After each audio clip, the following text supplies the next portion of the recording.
Niko hapa na watu wengi kutoka Western, lakini sababu ya muda sitawaalika, ila tunipeane salamu. Nimekuja na salamu za ndugu yangu Dr. Mhisa Kitui kutoka kule Bungoma, na Bungoma wamesema one term. Kitui mnasemaje? One term.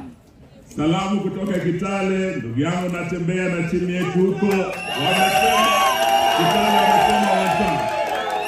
Kitale Trans Nzoia wamesema one term. Machakos mnasemaje? One term. Nilete salamu za ndugu yangu Philip Kisia kutoka Vihiga County. Vihiga wamesema one term. Makueni mnasemaje? One term. Hii imeenda wapi? Hii imeenda kwa sasa. Kama Ukambani yote wamesema ni one term, Western yote wamesema ni one term, Embu wamesema one term, Meru huyu Munya Linturi wametuambia ni one term, na Murima mwenyewe hapa anakuja hapa, county 10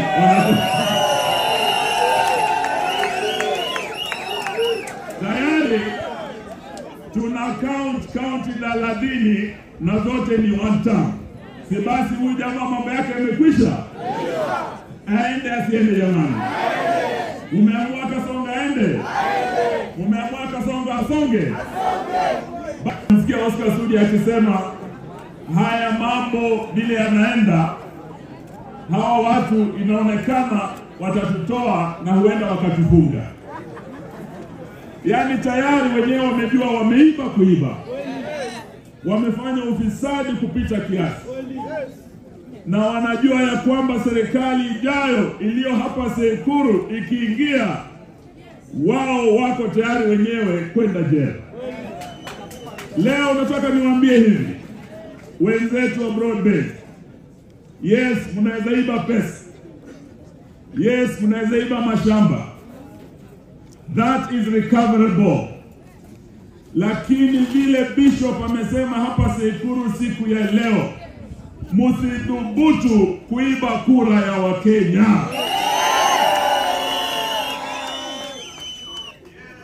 Rigiji ametoa onyo juzi, na mimi nasikia wengine wanaanza kutoa vitisho kwa Rigiji. Eti wanataka ati kufika Jumamosi awe arrested, awekwe ndani.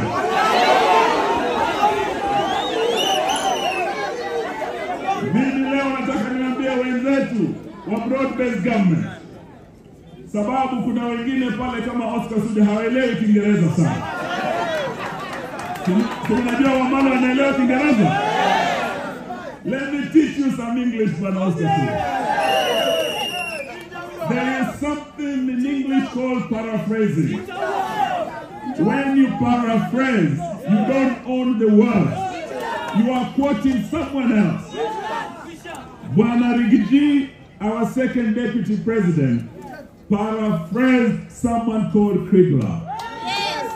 Krigler alisema hivi ya kwamba if Kenya does not address the electoral concerns that have arisen from the electoral chaos, then come the next general election, that election will make 2008 January chaos look like a Christmas party.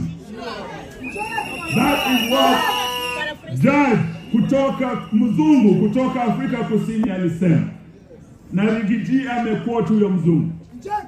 So he only paraphrased. And today from Sekuru, from what our bishops have said today, we want to tell William Ruto, if you dare interfere with IBC, if you dare steal this election, basi ile warning ya Krigler sio ya Gachagua, that thing can actually haunt Kenya again. Don't take us down that road again.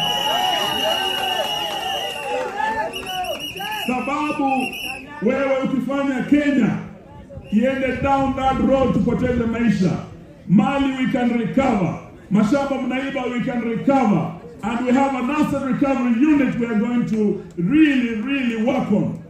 But lives can never be recovered.